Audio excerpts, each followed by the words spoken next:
Hi everyone. As always, it's so good to see your faces every week. This is one of my favorite nights, and I think it's so cool that we get to come together even in this way. I think it's such a blessing in this season, and tonight I'm really excited to continue with our Hit Me Up series. As God, we believe that He's calling us to communicate with Him, to talk with Him, and I think it's such a privilege. And so I think it's so cool that we get to not only study these things, but really apply them to our life. It's a privilege. And so I'm excited to continue talking about that tonight. But I want to start off, I want to ask if you've ever been in a place where somebody comes in and it feels like they don't belong. So like an event or a meeting and somebody just wasn't supposed to be there. Do you know that feeling? Just makes everything awkward. And it's like when you're hanging out with your friends, having a good time, and your parent walks in and everything gets quiet. Not because you're doing anything bad, but it's just you're not supposed to be here, and you don't know what to say about it. One time I was leading a girls' life group, and we were just hanging out beforehand, because that's what we did pre-COVID. And some girl walks up who came to our life group, and she brings one of her friends who's a guy. And so I'm a stickler for starting on time, but it was also kind of obvious that he was not planning on going anywhere anytime soon. And so I kind of make a joke, and I say, "So we're about to start. Do you want to come to our girls' Bible study?" Expecting him to say no. But his response was, "Yeah, sure," as he sits down on one of the red couches in Pogue. And it was at that moment that I had to figure out how to kick him out nicely after he thought I had just invited him. But it was really awkward because he wasn't supposed to be there. But the thing that's more awkward is when you're the person who's not supposed to be there. When you walk into a room and everyone goes quiet, or when they have to ask you to leave because they need to talk to somebody else alone and you're just okay, bye. But there are places that we don't belong. And tonight we're going to talk about a woman who, by all human standards, was in the wrong place at the wrong time, and she's going to be remembered for it forever. And so the story starts in Luke 7. Jesus was invited to a religious person's house. His name was Simon. And as we're kind of picturing this tonight, he wasn't this great preacher, this great pastor, Simon, but he was a Pharisee. So someone who was really judgmental and arrogant. And he was probably already judging Jesus and the disciples, but halfway through the meal, a woman walks in. She walks in from the street, and her reputation preceded her. And she was so shunned by the religious community of her culture that there was no way that she had been allowed to be on the property even, except to receive scraps from the dinner thrown out the back door. But she's here to see Jesus, and so she's ready. And we'll get to that later, but I want to talk about the way she's introduced to us. Because she's introduced to us as a sinner. That's her title. She doesn't have a name through this whole story. We don't know who she is. She's just titled by her sin. And so that's introducing me into a story and saying, this woman is a straight up horrible person. Sinner is not a good title to have. And our culture doesn't use that word a lot, but it's really important in order to be able to understand this woman and to know why the religious people would not have wanted her there. And maybe why she felt judged or she felt awkward as she walked into this room. And I know no one wants to talk about sin. I think we just assume that it's always rude, it's not fun to talk about, but we really have to understand this concept. We have to understand what sin is in order to understand the rest of this entire story. Sin is not just do's and don'ts. Sin is not just things that make our conscience feel bad. Sin is not just hurting other people. Sin in the Bible is actually often referred to as debt. So when we lie, we accrue debt. If somebody murders, they accrue debt. And the thing about sin debt is we all have more sin debt that we could ever pay. Even if you've only told one lie in your entire life, and other than that, you're spotless, we still have more sin debt that we could ever pay. And I don't know about you, but I've done a lot more than just tell a single lie. And so we have more sin debt that we could pay. But I think we tend to get stuck at this point because intrinsically we understand that a murderer has a lot of sin debt. But in our heads we're like, but I'm a good person. Our sin debt, maybe it's not like that high, right? We think to ourselves like, I only watch porn. I don't actually sleep around, you know? I only gossip about people that no one likes, or I give to charity, I go to church, I'm a good person. And so we don't understand how somebody could say that we have a big sin debt, because in our minds, we're still a good person. But in reality, it's because of God's holiness that we have this debt. Because we're made in the image of God. Like his image is stamped onto us, whether we're a Christian or not, just because that's how he made us. And so when we do things that don't align with God's standard of good, not ours, it's like putting scratches on the image of God in us. It like mars the image of God in us.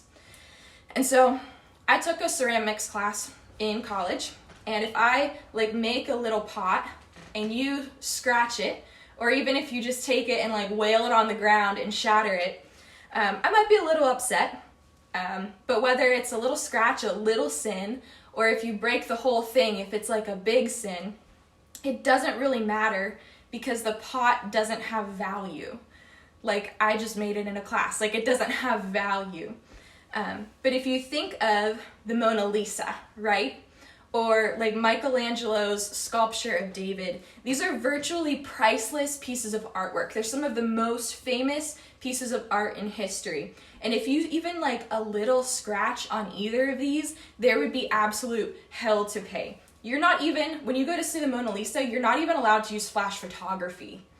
Like it's crazy. Their value is so high that if you scratched either of these, you would accrue a debt that you're not able to pay. So whether it's a big sin, like you destroy the sculpture or the painting, or if it's a little sin, like just a scratch, it doesn't really matter because either accrues an impossible debt because the value of it originally is so high. So how much more when our sin scratches the image of God? He's the Lord of Lords, King of Kings. He is perfect, holy, good, just, merciful, gracious. He's the God of the universe, and in his holiness, he's so set apart from us that it's not just that he's more valuable than us, but he's of an entirely different quality, right? And so when we sin even a little, we accrue a debt to God that we cannot pay. We are indebted to God, and he is the only one who can forgive it. So, in a nutshell, that's what sin is. And this woman in the story in Luke 7 is titled by it. And not only did everyone else in the room know it, but she knew it. And in fact, she was probably more attuned to her own sin than anyone else. She knew her own sin better. Simon, on the other hand, didn't. So this Pharisee, this religious person, didn't. He was like, I'm a good person, it's great. He's all high and mighty, thinking that he'd only made a few scratches, it's fine. He hasn't sinned a lot. But he's judging this woman for what he knew about her. And I am sure that he is not the only person in the room who was judging her. He was probably giving her disgusted looks because by all their standards, she wasn't supposed to be there. And so I want you to imagine walking into this room, and I want you to feel their judgment. Like, can you hear their whispers as she walks in, like their gasps, like, oh my gosh, she's not supposed to be here. Who does she think she is? Like, can you feel her like nervous shaking as maybe she came into the room in a moment of impulsiveness, and then that fades away and she has to make this conscious decision of, okay, I'm going to keep walking towards Jesus. Like, this would freak me out. If I were her, I'd be like crazy nervous, sweating in this moment. But Luke tells us that as she comes up to Jesus, that's who she was here to see, she just starts to weep. And it wasn't like a few tears, but Jesus had been walking outside all day in sandals, and so his feet, like on these dirt roads, was crazy dirty. And her tears, she's weeping enough that she's able to wash his feet with her tears. And then most people don't even like touching feet, but then she takes her hair and she starts to wipe his feet and dry them off with her hair. And then she anoints him with oil. And these are beautiful things, but to us it sounds really weird. Like, if somebody came up to us and did this, probably stop them because we're like, stop touching my feet. But in that culture, it was so much more normal to be really affectionate. Like in Middle Eastern cultures, even today, men will greet each other. They'll walk up to each other and greet each other with kisses on the cheeks. And Jesus throws some shade at Simon later, and he points out that Simon was actually supposed to give Jesus water to wash his feet after a long walk, and he didn't. And this woman was washing his feet with her tears. And Simon didn't even greet Jesus when he came in, but this woman was showing so much affection to Jesus. And a lot of people speculate that she was a prostitute, but we don't know that for sure. Like Luke never tells us because it's not really that important. We tend to get stuck on what people do, but the important thing is that she knew the value of her sin, and she knew the value of Jesus forgiving it. That's why even though she doesn't have the perfect tools, she doesn't have a towel and washcloth, she was blessing Jesus with what she had. That's why she was giving him honor and praise. That's why she was admiring him and showing him so much affection, because he made a way for her to do just that. The debt had separated her from him, and he was the only one who could forgive it, and he did. So when she approached him, he didn't shun her or outcast her like everyone else in the room was doing, even though he had the right to do it. The woman in the story wasn't even supposed to be touching him, but he made a way for her to be there with him. And for that, she worshiped him. Like that's what this all was. This whole scene is worship. Her affection was worship. Her commitment to him was worship. Her boldness and audacity to be there in the first place was worship. When her situation said she didn't belong, when her peers said she didn't belong, when her past said she didn't belong, she still worshiped because God said that she already belonged there with him. Worship is where she belonged. Worship is where we all belong. And it's not meant to be complicated. Worship is not meant to be complicated. And as I was praying through this sermon, I didn't want to talk about how to worship so much because there are countless ways to worship. I didn't want to talk about when to worship because in reality, we should all be worshiping all the time with our entire life. And in 1 Corinthians 10:31, Paul tells us that in everything we do, even eating and drinking, should be done in a way that worships God. So I just want to talk about worship in its simplest, most basic, foundational form. And so worship is when our words and actions express admiration for and devotion to God for who he is. So worship is when our words and our actions express admiration for and devotion to God for who he is. And I heard another pastor put it this way. He said, worship is love expressed. Worship is love expressed. We get to express love to him, to God, like this woman did because he's forgiven our debt. He's forgiven our debt too by paying with his own life. That's why we belong there. But that's also why worship is not about us. Because when we've been forgiven, you don't thank yourself, right? When you've been forgiven, we focus on the one who's forgiven us. So worship is where we belong, but worship is not about us. And it seems like when we look at this story in Luke 7, it seems like the story is about the woman, but it's not. It's about Jesus. Because if she had done this to anyone else, the story either wouldn't make sense at all or it'd have an entirely different meaning. And her tears and the oil, they're not significant on their own. They're significant because she poured them out on Jesus. And it's how she chose to express her love to him. Because worship is love expressed, and that's what she was doing. She was expressing her love. So as we position our lives to be worship, we can't make it about us. We can't just do things to glorify God when it feels good, because in essence, that means we're worshiping us. We're worshiping our emotions and not worshiping God. And if worship is not about us, we worship no matter how we feel. No matter what our situation is, when we're having a bad day, God has still paid our debt. When we feel like the world is falling apart, God is still good. When we're judged, we can still cry at Jesus' feet. And when we feel hopeless, Jesus still deserves to be anointed with our worship. And we can't make this story about us, because no matter what our life is like, no matter what we feel like, God has forgiven our sin debt, and that won't change.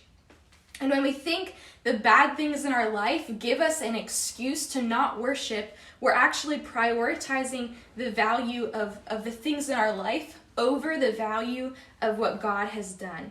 And we lose perspective on the holiness of God and the insurmountable weight of our debt that he's forgiven. Even when it starts from our forgiveness, it's not about that. It's about God. And it's about expressing our love to him. And so I'm about to plagiarize, but I asked for permission first, so it's okay. A few weeks ago, TJ said to pray what you got, right? You don't have to prepare anything special before you come to Jesus. Tonight, I want you to start thinking about worshiping with what you got. Worship with what you got. Because the woman only had tears and oil. She didn't have water and washcloths. She didn't have like any special tools. But because she gave it to Jesus, it was significant. And so when we worship with what we got, it'll be significant because we're giving it to Jesus. So if you have classes, worship with those. If you have tears, worship with those. If you're in a relationship, worship with that. If you have money, worship with that. It will be significant because we give it to Jesus and we can worship him with it. And I just want to make sure that we're like all on the same page as we're stepping into this, because I know when we talk about worship, there can be some preconceived notions. But worship is not just music. Worship is not just music. At this party that Jesus was at, where the woman comes in, there was no music recorded in the scriptures. We don't see that anywhere. And if there was, the musicians probably would have stopped because they wanted to catch a glimpse of what was going on. But this woman was still able to worship because her heart was in the right place. And when we leave it just at music and us standing there singing some words and thinking that's something good enough for Jesus, thinking that that's what he just wants, good things, I think we're more like Simon, to be honest. Because Simon didn't want to get his heart involved. He didn't want to acknowledge that he insulted Jesus by the way he acted, let alone admit that he owed just as much of a sin debt as this woman did. And so he invites Jesus in. He probably had a really nice house, and he served him a really nice 5-course meal probably, but his heart wasn't in it. And God gave us our emotions so we could use them.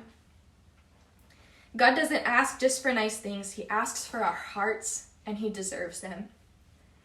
And so if we worship with music, like if you come to worship night next week, that's what you've got. Worship with what you got. Do that. But worship is not just the songs we listen to. It's not just the Jesus jams that we send in the Discord. Singing is just an expression of the worship of our life. Singing is an expression of the worship that should already be happening in our life. And I know it might feel a little bit easier to worship when we're in person because we see other people interacting and that inspires us, or it's like we catch the drips of God's presence splashing off of other people, and those are good things. Those are not bad things. It's good for us to worship with other people and worship together. But I don't know about you, I don't want secondhand interaction with God. That's not how it's supposed to be. I want to interact with God myself. He moved heaven and earth for us to be able to interact just with him, no middleman. I want to take advantage of that. And when we realize that worship is not the song, but the song is just an expression of our love, we can come to online worship events, or we can worship by ourselves in our room to music, and it's just the same.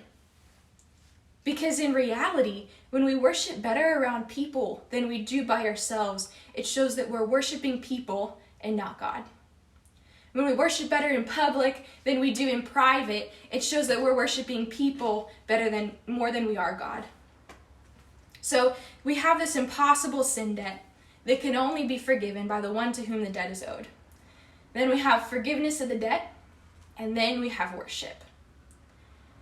So I want you to place yourself now. Where are you in those steps?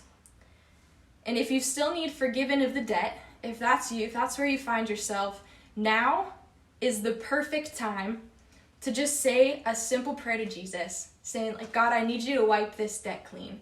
And he will. Because if there's one thing I know in the universe to be true, and nothing else, it's that Jesus wants to. He wants to wipe our debts clean. But we all have to start there, knowing that we have insurmountable sin debts. Because if we only see ourselves with a little debt, we'll see Jesus as a little savior, and we won't see the value in worshiping him. So we have to start there. But true worship is where we belong, so we need to press into it. We need to press in. God has moved heaven and earth. He has left all the power and prestige of heaven to come down, die on a cross, resurrect, so that we would have a way to interact with him. He's loved us for eternity, and we finally get to love him back. We finally get to express our love to him, and because worship is where we belong. But worship is not about us. Worship is about God. It's not about our feelings. It's not dependent on everything going on in the world today. It is all about God, and that will never change, I can promise you. And so we wanted to end tonight in breakouts again. And so if you haven't been in a breakout before, I don't know who's all on tonight, but it's just going to be a few minutes where we're going to talk about some things about worship. We're going to talk about worship. And so Eric has been breaking us apart, and I'm just going to go through some of the questions. We're going to talk about when it's hardest to worship, like maybe when it's a little bit more difficult. We're going to talk about an easy way to worship this week, that we can kind of set up a plan. So something that maybe you already do, something that seems really attainable, something that maybe you've wanted to do for a while. And then the last thing, we want to talk about how to challenge ourselves to worship this week.